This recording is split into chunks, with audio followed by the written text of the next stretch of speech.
This intercession is taking place in Gartan, County Donegal, in Ireland.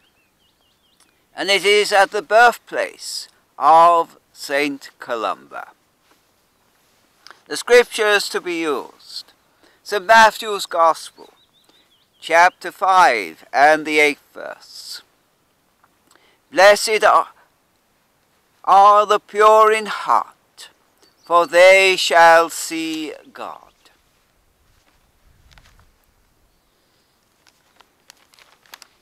Then Ephesians, chapter 2 and the 13th verse.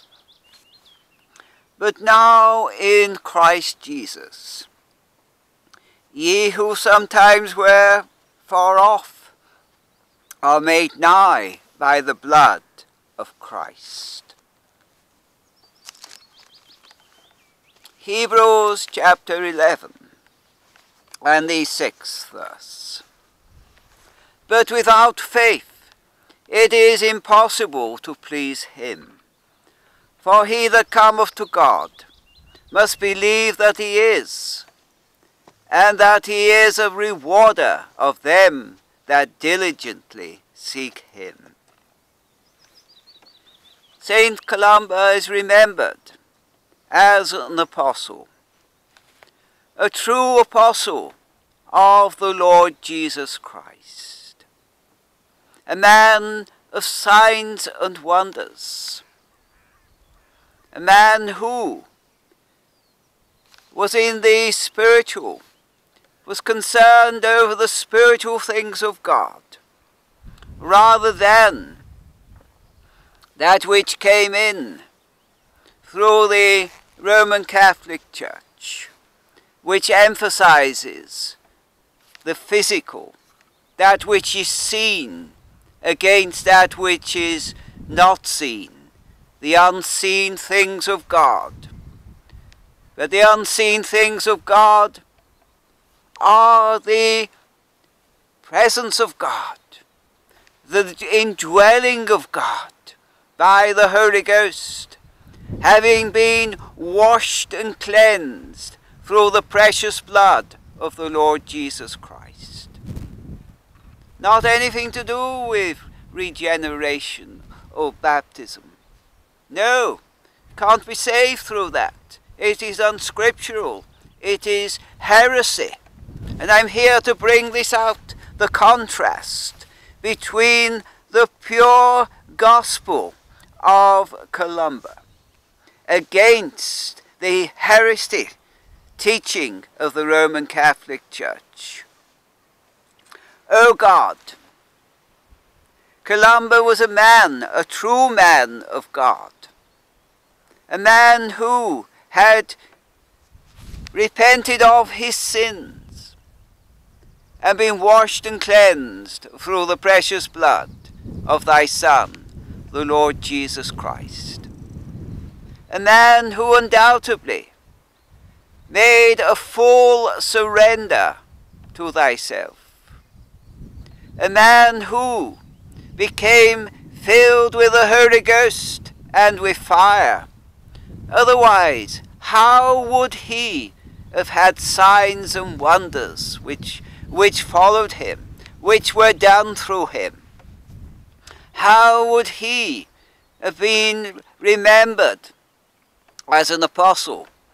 Because you cannot be an apostle unless you've been born again of God, unless you have been filled with the Holy Ghost and with fire. And in contrast to this, there is the Roman Catholic Church with its hierarchy, not even scriptural, not even having apostles, prophets, evangelists, teachers and pastors. The Roman Catholic Church with its barriers, with its paganism, because it is not a church. It is that which is in the control of Lucifer himself, with its modern day socialist, communist, hold, which looks to what bring death, spiritual death and control of people's lives. Instead of Columba, he would have been a man who would have preached the truth, and the truth would have set people free. Now I have this controversy with thee, O God,